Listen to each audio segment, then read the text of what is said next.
It doesn't feel great right now. Very soon it'll be a distant memory as we continue to get back to playing on the good side of the left-hand side of the win column. From MLB.com, this is the Morning Lineup Podcast. I'm your host, Will Leach. Today is Friday, May 23rd, and it's Memorial Day weekend. Time for hot dogs and brats on the grill, kids splashing around the pool, trying to divert your eyes from those unflatteringly small shorts your uncle is wearing. Ugh. I'm here to tell you everything you need to know about baseball, and I'm going to do it in under 10 minutes. And I'll have you know, my shorts, unlike your uncle's, are of an appropriate size and length.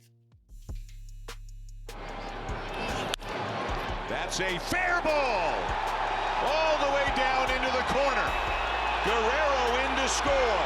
Varsho around second. And on his way to third with a triple. On May 10th, the Padres beat the Rockies 21-0. Remember that score? That score was crazy. That win put the Padres in the tie for first place with the Dodgers, and it looked like the Southern California rivals would be battling out with each other all summer. Since then, everything has kind of imploded for the Padres. They came into Thursday having lost 7 of 9 in their last 5 games and actually carrying a 26-inning scoreless drought as they tried to avoid a sweep at the hands of the Blue Jays. Happily for the Padres, Gavin Sheets hit a home run in the second inning to end the scoreless inning streak at 27. Unhappily, other things happened. Sheets, who had 5 RBIs on the day, actually homered again in the 9th inning to tie the game at 4 and send it into extra innings. With Padres up 6-5 in the bottom of the 11th, with no outs, Dalton Varsho tripled down the first base line, scoring Vladimir Guerrero Jr. Padres did what they could to avoid the inevitable after that, but eventually Nathan Lukes came to the plate and put the cherry on the Padres' misery sundae. Through the left side, a base hit.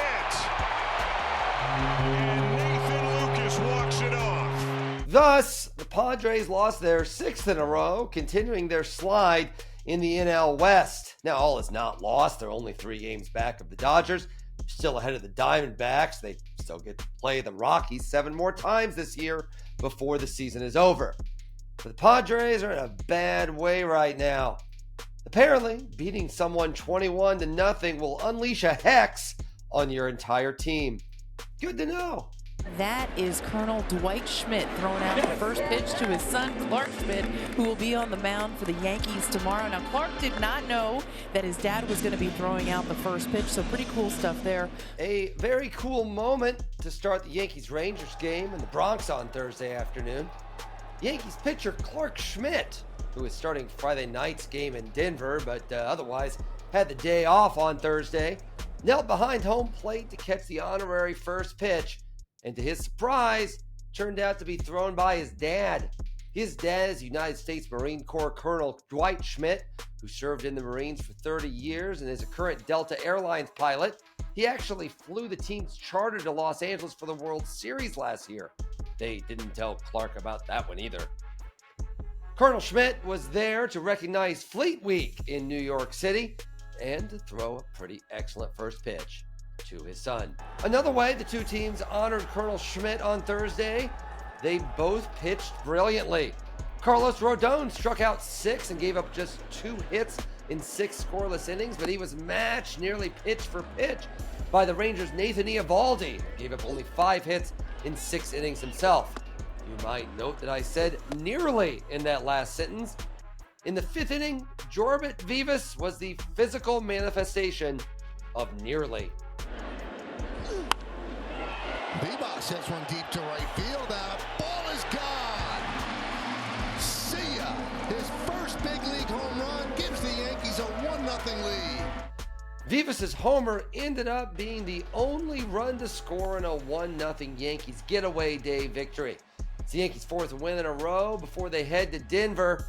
I don't know who's flying them there, but if you do know, don't tell Clark Schmidt, okay?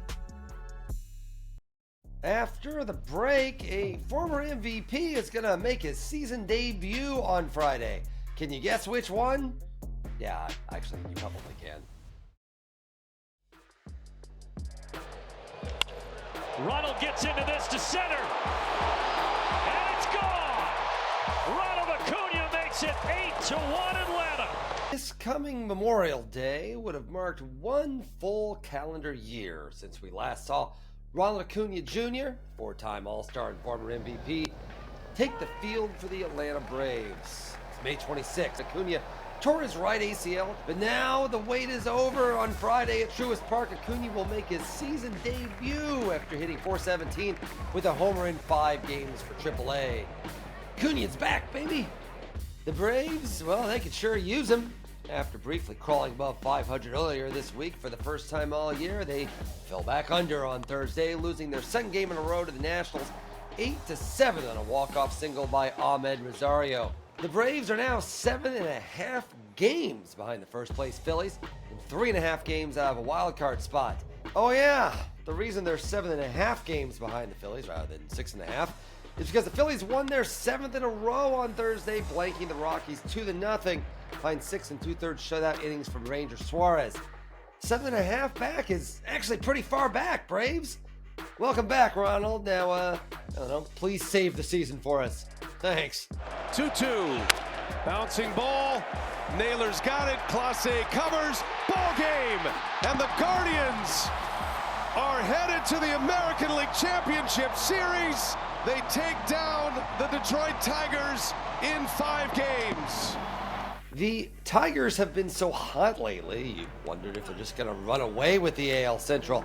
But on Thursday, for the first time this season, they faced the team that not only won the division last year, but also eliminated them from the postseason in 2024. The Guardians. And it turns out Cleveland is not ready to see them much of anything.